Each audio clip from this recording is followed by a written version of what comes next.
नमस्कार दोस्तों, स्वागत है आपका आपके अपने YouTube चैनल पर। आज हम इस वीडियो के माध्यम से आपको बताएंगे कि आप घर बैठे नया वोटर कार्ड ऑनलाइन कैसे बनवा सकते हैं। उससे पहले जैसा कि आप सभी को पता है कि जो आपका SIR फॉर्म है, वो लगातार उसमें तेज़ी बनी हुई है, लगातार काम हो रहा है, जिसमें सबसे जो अहम भूमिका निभा रहा है वो है वोटर कार्ड। यदि आपके पास वोटर कार्ड है और 2003 की सूची में आपका नाम है, तो आपको किसी प्रकार से कोई समस्या उत्पन्न नहीं हो रही होगी। लेकिन जिनका नाम नहीं है, 2003 की लिस्ट में किसी के पास वोटर कार्ड नहीं है, उनको कहीं न कहीं यहाँ पर समस्याओं का सामना करना पड़ रहा है। तो उन्हीं समस्याओं का समाधान मैं इस वीडियो के माध्यम से लेकर आया हूँ। यहाँ पर मैं आपको बताऊँगा कि आप घर बैठे नया वोटर कार्ड कैसे ऑनलाइन बनवा सकते हैं, उसमें कौन-सा फॉर्म आपको भरना होगा और उसमें कौन-कौन से डॉक्यूमेंट्स आपको चाहिए, साथ में कौन नया वोटर कार्ड बनवा सकता है, ये सारी जानकारी आपको इस वीडियो के माध्यम से देने वाला हूँ, तो आपको स्किप नहीं करना है। वीडियो को पूरा देखना है और अंत में ज़रूर बताना है कि आज का जो वीडियो है आपको कैसा लगा। सबसे पहले हम यहाँ पर बात करते हैं कि जो वोटर कार्ड बनाने के लिए जो आवेदन कौन-कौन कर सकता है, क्या पात्रता होनी चाहिए? तो सबसे पहली पात्रता होनी चाहिए कि आपकी जो उम्र है, वो कम से कम 18 वर्ष की होनी चाहिए या इससे अधिक भी चलेगी, लेकिन 18 वर्ष से कम नहीं होना चाहिए। यदि 18 वर्ष से अधिक है तो आप बिल्कुल वोटर कार्ड बना सकते हैं, कोई दिक्कत नहीं है। साथ में आप क्या भारत के नागरिक होने चाहिए और साथ में आपके घर, आपके परिवार में किसी का भी एक वोटर कार्ड होना ज़रूरी है, क्योंकि उन्हीं के वोटर कार्ड के अनुसार ही आपका यहाँ पर जो वोटर कार्ड आप बना रहे हैं, वो बनेगा। तो ये 3 प्रकार के डॉक्यूमेंट्स आपको चाहिए रहेंगे। एक तो पहचान के सबूत के तौर पर, एक पते के सबूत के तौर पर और एक उम्र के सबूत के तौर पर। यानी कि जो भी आपके पास डॉक्यूमेंट्स होगा, उसमें पहचान बिल्कुल क्लियर होना चाहिए, पता बिल्कुल क्लियर होना चाहिए और आपकी जो उम्र है, वो बिल्कुल क्लियर होनी चाहिए। उम्र का मतलब पहचान के सबूत में आपको किस-किस प्रकार के सबूत की आवश्यकता होगी, आपके पास होने चाहिए। आपका आधार कार्ड होना चाहिए, जैसा कि मैंने आपको बताया, उसमें पूरा पता होना चाहिए और सही पता होना चाहिए, तो आप आधार कार्ड का यूज़ कर सकते हैं। नहीं तो ration card, PAN card, driving licence और पासपोर्ट, इनका उपयोग कर सकते हैं। या आप निकाल के रखिएगा, आप फ़ोटो ले लीजिएगा और अपने स्वयं का हस्ताक्षर करना होगा, तभी आप अपलोड करेंगे, है ना? वो मैं आगे आपको जानकारी दूँगा। उसके पहले आपको पता होना चाहिए आपके पास क्या-क्या सबूत के तौर पर डॉक्यूमेंट्स होने चाहिए। तो पते के लिए आप क्या आधार कार्ड लगा सकते हैं, जैसा कि मैंने आपको बताया, आपका जो पता है उसमें बिल्कुल सही होना चाहिए, तभी आप आधार कार्ड लगाइएगा। बैंक की passbook, ration card, PAN card, driving licence, passport, income tax return यदि आप भरते हैं तो उससे भी काम चल जाएगा। बिजली का बिल यदि आपके पास है, पानी का बिल है, गैस कनेक्शन की पर्ची है, यदि आप किराए में रहते हैं तो आपके पास किराए के कागज होंगे, जैसे कि किराया रसीद, किरायानामा और डाक विभाग द्वारा दिए गए जो पत्र होते हैं, उसका भी आप यहाँ पर सबूत के तौर पर लगा सकते हैं। यानी कि इनमें से एक चीज़ आपको चाहिए। यदि इनमें से एक पत्र हो आपके पास में या फिर एक सबूत आपके पास है, एक प्रूफ आपके पास है, तो आप बिल्कुल वहाँ पर फ़ोटो खींचिएगा, अपने साइन करिएगा और अपलोड कर दीजिएगा। जैसे-जैसे फॉर्म भरता जाऊँगा, वैसे-वैसे मैं जानकारी आपको आगे और देता जाऊँगा। उम्र के सबूत में आप आपका जन्म प्रमाण पत्र लगा सकते हैं। जन्म प्रमाण पत्र तो सभी का होगा, वो नहीं है तो 10वीं की मार्कशीट या फिर जो प्रमाण पत्र देते हैं 10वीं के साथ में, लास्ट में जब आप क्लियर कर लेते हैं, उसके बाद आपको प्रमाण पत्र भी मिलता है। यदि वो भी होगा तो आपका काम चल जाएगा। आधार कार्ड, देखिए आधार कार्ड जैसा कि मैंने आपको बताया, कहीं न कहीं डेट डेस लगा होता है, 1995 लिखा होता है, जैसा कि मैंने अभी आपको बताया। कहीं न कहीं उम्र दे दी जाती है पूरी की पूरी कि भैया आप 35 साल के हो गए हैं या फिर 19 साल के हो गए। इस प्रकार से भी वोटर जो आपके आधार कार्ड है, ये पहले के बने हुए हैं, इस प्रकार के आधार कार्ड भी देखे गए हैं। तो यदि स्पष्ट उसमें उम्र दिख रही होगी, जैसे कि आपकी उम्र 23/8/1998 है ना? तो इस प्रकार की यदि उसमें तारीख लिखी, बिल्कुल आप आधार कार्ड लगा सकते हैं, कोई दिक्कत नहीं है। उसके बाद यदि स्पष्ट नहीं दिख रही उम्र, तो आप पैन कार्ड लगा सकते हैं, ड्राइविंग लाइसेंस लगा सकते हैं, पासपोर्ट, कक्षा 5, 8, 10वीं की मार्कशीट, जिसमें मैंने आपको बताया स्पष्ट उम्र दिखनी चाहिए, तो आप इनका भी उपयोग कर सकते हैं, किसी प्रकार की कोई दिक्कत नहीं होगी। तो जैसा कि मैंने आपको बताया, पहचान पत्र में आपके पास क्या सबूत होने चाहिए, पते के सबूत और आपकी उम्र के सबूत, है ना? ये आपके पास निकाल के रखिएगा, तभी आप यहाँ पर फॉर्म भर सकते हैं। निकाल के रखने का मतलब फ़ोटो ले लीजिएगा, है ना? तो चलिए, ये सारी चीज़ें मैंने आपको क्लियर कर दी। अब बात करते हैं कि भाई कौन-सा फॉर्म भरेंगे आप? फॉर्म कौन-सा भरेंगे, तो याद रखिएगा फॉर्म नंबर 6 हमें भरना होगा, है ना? उससे क्या होगा, फॉर्म नंबर 6 का उपयोग वोटर लिस्ट में नाम जोड़ने के लिए किया जाता है। तो उसके लिए सबसे पहले हमें यहाँ पर गूगल पर आ जाना है और गूगल पर सर्च करना है ECI। क्या करेंगे भैया? ECI, और जो पहली साइड होगी उसी पे हमें क्या कर देना है, यहाँ पर क्लिक कर देना है। जैसे आप क्लिक करेंगे, आपकी जो साइड है वो ओपन हो जाएगी। अब यहाँ पर जैसा कि आप पहली बार इस साइट पर आए होंगे, तो आपको यहाँ पर साइन अप करना होगा। यदि आपने यहाँ पर साइन अप कर रखा है तो लॉगिन आप डायरेक्टली कर सकते हैं। यदि नहीं किया है तो उसमें आपको शुरुआत से ही इसकी जानकारी दे देता हूं। तो सबसे पहले हमें क्या करना है, इसमें साइन अप करना है। यदि कर लिया है तो लॉगिन कर सकते हैं, लेकिन हमने साइन अप नहीं किया है तो साइन अप हम यहाँ पर कर लेते हैं। जैसे ही आप यहाँ पर क्लिक करेंगे आपके सामने एक और फाइल ओपन हो जाएगी। इसमें करना क्या है, आपको यहाँ पर आपका मोबाइल नंबर डाल देना है। यहाँ पर आप ईमेल एड्रेस ऑप्शनल है, ऑप्शनल का मतलब है कि आप दे भी सकते हैं, नहीं भी देगा चलेगा। आप यहाँ पर डायरेक्टली आपका मोबाइल नंबर डाल दीजिएगा। जो ये कैप्चा यहाँ पर दिख रहा है, इस कैप्चे को कहाँ पर फिल कर देना है, यहाँ पर जो खाली जगह है इसमें फिल कर देना है। और फिल करने के बाद में जैसे आप यहाँ पर कंटिन्यू पर क्लिक करेंगे एक और फाइल आपके सामने ओपन हो जाएगी। अब यहाँ पर हमने साइन अप कर लिया है। साइन अप करने के बाद में हमें क्या करना है, लॉगिन करना है। लॉगिन की भी प्रक्रिया वही रहेगी। क्या है भैया प्रक्रिया, सबसे पहले आपको यहाँ पर मोबाइल नंबर डालना होगा। उसके बाद में यहाँ पर जो कैप्चा दे रखा है वो यहाँ पर इस कैप्चे को यहाँ पर डाल देना है और क्या करना है, रिक्वेस्ट ओटीपी पर क्लिक कर देना है। जैसे ही आप यहाँ पर रिक्वेस्ट ओटीपी पर क्लिक करेंगे आपने जो नंबर डाला है उस पर एक ओटीपी आएगा। ओटीपी के बाद आपको यहाँ पर ओटीपी डाल देना है।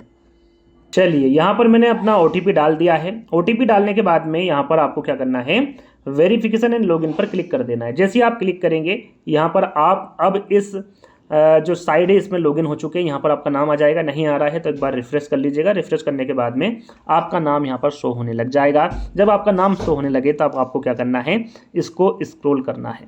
आप यहाँ पर बाएं साइड में देखेंगे तो न्यू वोटर रजिस्ट्रेशन यहाँ पर लिखा हुआ है और उसी के नीचे लिखा हुआ है फिल फॉर्म 6, है ना। यहाँ 6 पर आपको क्लिक करना है, इसी को हमें भरना है। तो यहाँ पर देखिए जो इंग्लिश समझते हैं वो इंग्लिश कर लीजिएगा। यदि आपको इंग्लिश समझ में नहीं आ रहा तो यहाँ पर देखिए एक बॉक्स बना हुआ है, इस पर आप क्लिक करेंगे तो यहाँ पर जो भी आपको भाषा चुनना है वो चुन सकते हैं। जैसे कि मेरी जो वीडियो देखते हैं ज़्यादातर हिंदी में वीडियो देखना पसंद करते हैं तो मैं यहाँ पर हिंदी पर क्लिक कर देता हूँ। जैसा कि मैंने आपको बताया था कि आपके पास जो मैंने डॉक्यूमेंट्स बताए हैं वो आपके मोबाइल में होने चाहिए, ठीक। यहाँ पर देखिए मैं अपना नाम पता नहीं भरूंगा, जो जानकारी है वो आपको मौखिक बताऊंगा, आप भरते जाइएगा, क्योंकि बात एक ही मैं भरूंगा फिर समय खराब होगा आपका। मैं जल्दी जल्दी यहाँ पर बता देता हूँ। देखिए सबसे पहले यहाँ पर राज्य लिखा हुआ है, तो आप यहाँ पर जैसे राज्य पर क्लिक करेंगे, जो आपका राज्य है, जैसे क्लिक किया जो आपका राज्य है उसे चुन लीजिएगा। चुनने के बाद में आपको क्या करना है, जिले पर क्लिक करना है और जो जिला आपका है उस पर आपको बड़ी आसानी से क्लिक कर देना है। जो जानकारी आपको पता है उसी जानकारी के बारे में भरना है। नहीं है तो एक आपके पिताजी का वोटर कार्ड साथ में रखिएगा, जिसके नाम से भी आपको ये फॉर्म भरना है। वोटर कार्ड, आधार कार्ड वगैरह साथ में रखिएगा ताकि कहीं ना कहीं आपको प्रॉब्लम आए तो उसमें आप देख सकें, ठीक। यहाँ पर आपका जो विधानसभा निर्वाचन क्षेत्र का नाम है उसे यहाँ पर देखना। आप ये कहाँ से देखेंगे, तो आपके पिताजी का जो वोटर कार्ड है उसमें पीछे साइड देखेंगे तो विधानसभा निर्वाचन क्षेत्र उसमें स्पष्ट रूप से लिखा हुआ है, तो उसको देखकर आप भर सकते हैं, ठीक। इसको खाली छोड़ देना, ये आपका काम का नहीं है। आगे हम बढ़ेंगे। जैसे आप ये फिल करेंगे तो यहाँ पर नेक्स्ट लिखा होगा या फिर अगला लिखा होगा, इस पर आपको क्लिक करना अनिवार्य है। जैसे आप क्लिक करेंगे आगे का जो पेज है वो आपके सामने आ जाएगा। अब यहाँ पर प्रथम नाम, उसके पश्चात मध्य नाम, उसके बाद उपनाम। तो यहाँ पर देखिए आपका नाम जैसे कि राम है, राम कुमार शर्मा, ठीक। तो यहाँ पर देखिए जो राम है वो आपका प्रथम नाम हो गया। जो मध्य नाम है वो क्या हो जाएगा, आपका कुमार हो जाएगा। कुमार आपका मध्य नाम नहीं है तो उसे छोड़ दीजिएगा।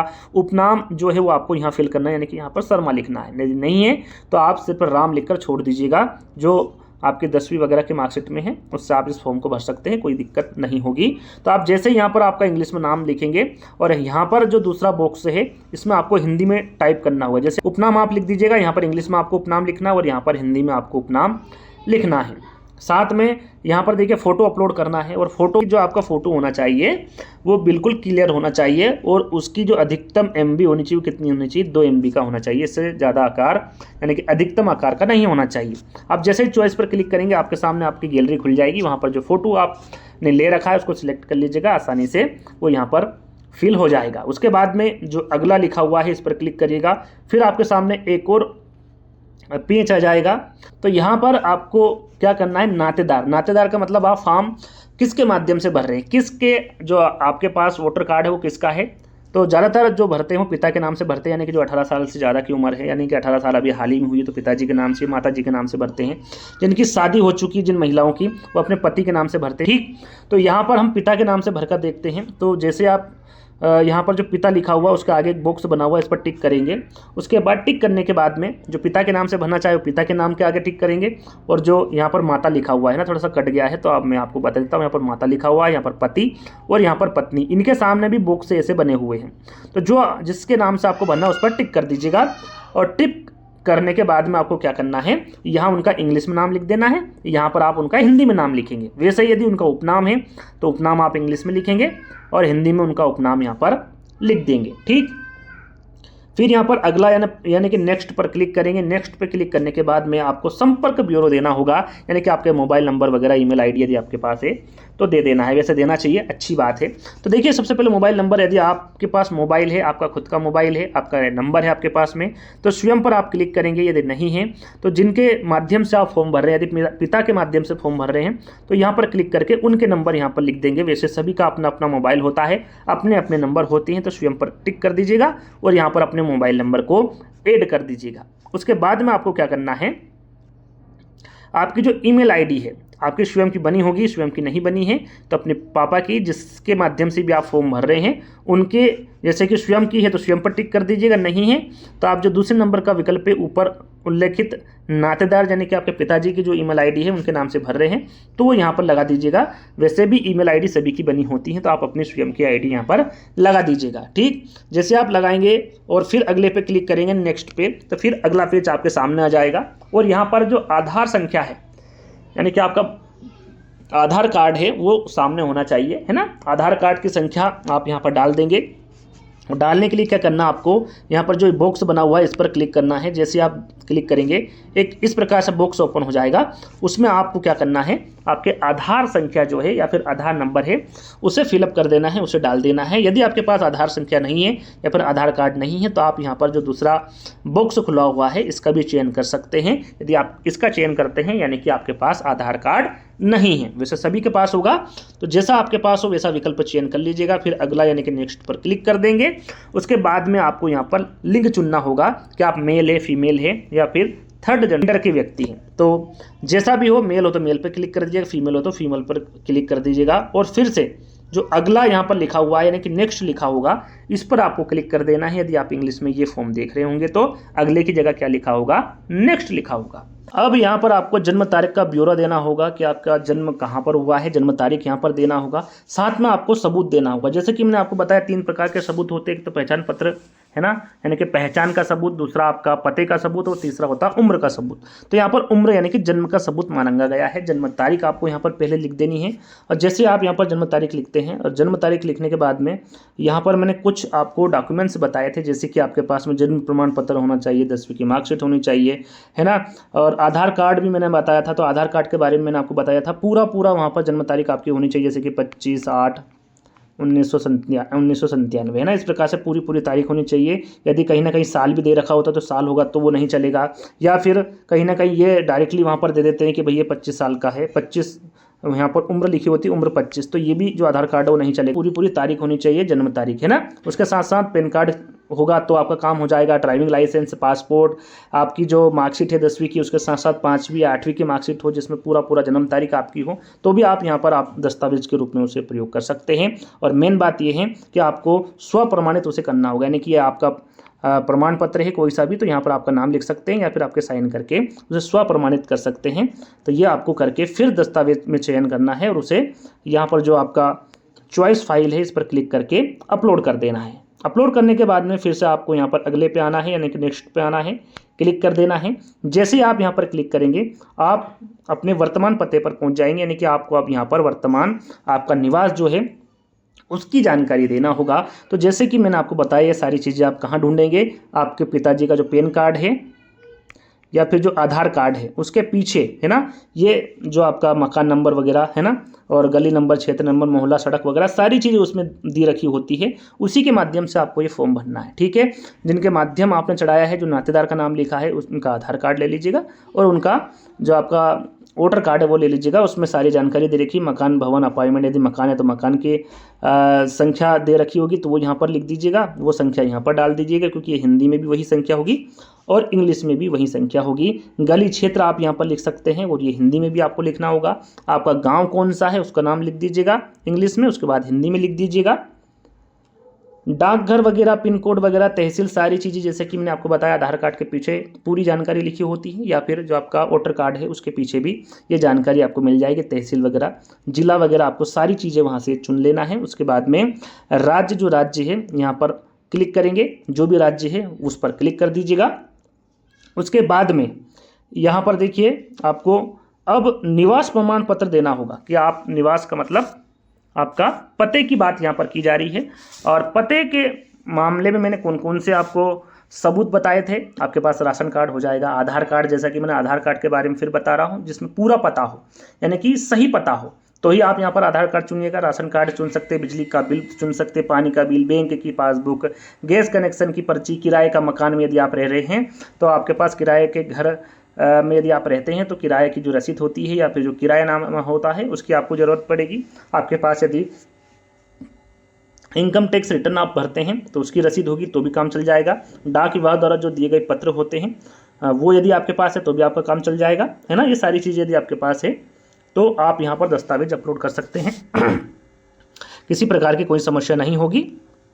तो आप यहाँ पर चॉइस पर क्लिक करिएगा और जो दस्तावेज आपके पास है वो यहाँ पर अपलोड कर दीजिएगा। ठीक, यहाँ पर ऊपर आप क्लिक करेंगे, दस्तावेज कौन सा चयन करेंगे आप, जैसे यहाँ पर क्लिक करेंगे और दस्तावेज के चयन पर क्लिक करेंगे, 7-8 दस्तावेज के नाम खुल जाएंगे जो मैंने आपको बताए हैं, उनमें से जो आपके पास है। और ये भी आपको क्या करना है, स्वप्रमाणित करना है, यानी कि आपके फिर से उसी दस्तावेज पे साइन हो जाएंगे। और यहाँ पर आवेदन का जो निवास प्रमाण पत्र है चॉइस फिल पर क्लिक करिएगा और उसे अपलोड कर दीजिएगा। ठीक, आगे देखते हैं। फिर आपको यहाँ पर अगला यानी नेक्स्ट पर क्लिक कर देना है। नेक्स्ट पर क्लिक करने के बाद में यदि आप दिव्यांगता है यानी तो आपको ये वाली जानकारी भरना है, अन्यथा इसे छोड़ देना है। ठीक, इसको छोड़ दीजिएगा। फिर आप आगे वाले पेज पर पहुंच जाएंगे और यहाँ पर देखेंगे तो यहाँ पर देखिए लिखा हुआ है कि मेरे वर्तमान पते पर मतदाता सूची से में पहले से शामिल मेरे परिवार के सदस्य का ब्यौरा जिसके साथ में वर्तमान में रहता हूँ, यानी कि आप जिनके साथ रहते हैं, जो आपने पहले नाम भरा था यानी कि पिताजी का नाम भरा है तो उनके नाम से आप यहाँ पर आसानी से परिवार सदस्य के नाम पर पिताजी का नाम लिख सकते हैं, या फिर जिनके साथ आप रहते हैं उनका नाम भी यहाँ पर लिख सकते हैं। किसी प्रकार की कोई दिक्कत नहीं है। संबंध पर आप जैसे ही क्लिक करेंगे माता पिता वगैरह जितने भी संबंध है वो आपके सामने आ जाएंगे। जिसका नाम आपने ऊपर लिखा है उस संबंध को आपको चुन लेना है। साथ में उनका निर्वाचक फोटो पहचान पत्र भी आपको यहाँ पर जो आपका एपिक नंबर है,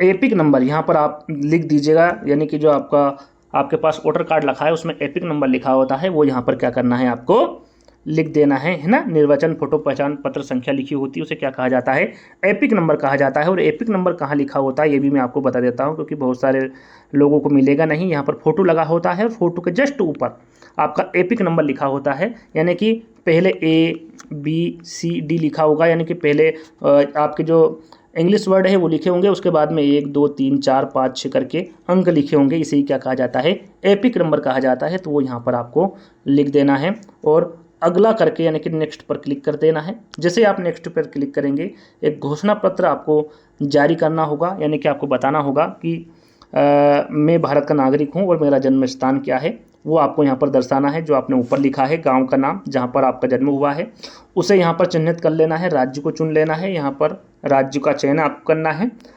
साथ में ज़िले का आपको चयन करना है और यहाँ पर सिर्फ आपको महीना और ईयर लिखना है। कौन सा महीना और ईयर लिखना है, जहाँ पर आपका जन्म हुआ है, जो आपकी जन्म तारीख है उसमें से आपकी जो तारीख है उसको निकाल दीजिएगा, बाकी महीना और ईयर यहाँ पर डाल दीजिएगा। उसके बाद आपको ये चीज़ें छोड़ देना है, आगे बढ़ जाना है। ठीक, जैसे आप आगे बढ़ेंगे तो यहाँ पर आप फिर से घोषणा करेंगे कि हमारे द्वारा जो ऊपर जानकारी दी गई वो सारी सच है, किसी प्रकार की कोई झूठ हमने नहीं बोला, मिथ्या नहीं बोला गया है। तो उसके लिए आपको क्या करना पड़ेगा, यहाँ पर स्थान सिलेक्ट करना होगा जहाँ से आप फॉर्म भर रहे हैं, है ना। जहाँ से आप फॉर्म भर रहे हैं, आप घर से भर रहे हैं, तहसील से भर रहे हैं, या फिर जहाँ से भी आप फॉर्म भर रहे हैं वो स्थान यहाँ पर आप सिलेक्ट कर लीजिएगा, यानी कि आपका गाँव का भी नाम यहाँ पर आप डाल सकते हैं यदि यहाँ से फॉर्म भर रहे हैं तो। और साथ में यहाँ पर जो तारीख है ये ऑटोमेटिक यहाँ पर ऐड हो जाएगी, यहाँ पर ऐड करने की आपको आवश्यकता नहीं होगी। फिर यहाँ पर अगले पर क्लिक करना है, यानी कि नेक्स्ट पर क्लिक करना है और फिर आपको क्या करना है, कैप्चा भरना। जो कैप्चा यहाँ पर दिया हुआ है इस कैप्चे को यहाँ पर जो खाली बॉक्स बना हुआ है इसमें फिल कर देना है और आपको सहेजे पर क्लिक कर देना है। यदि आपका इसको देखना है कि मेरा फॉर्म किस प्रकार से भरा हुआ है तो आप यहाँ पर पूर्व दर्शन पर क्लिक कर सकते हैं, या फिर सहेजे पर क्लिक करेंगे तो भी एक बार आपका फॉर्म आपके सामने अपलोड हो जाएगा। आपको दिख जाएगा कि किस किस प्रकार की आपको आपने जानकारी भरी है, और उसमें किसी प्रकार की कोई त्रुटि है तो वहीं पर एक विकल्प आता है, फिर से आप री एंटर हो जाएंगे और जहाँ पर त्रुटि हुई है उसे आप बड़ी आसानी से भर सकते हैं, बड़ी आसानी से उसे सुधार सकते हैं, जब तक आपका फॉर्म बिल्कुल क्लियर तरीके से सबमिट ना हो जाए। उसके बाद जैसे ही आप पढ़ लेंगे, आप देखेंगे कि किस प्रकार की कोई गलती नहीं है, तो फिर आपको सबमिट कर देना है।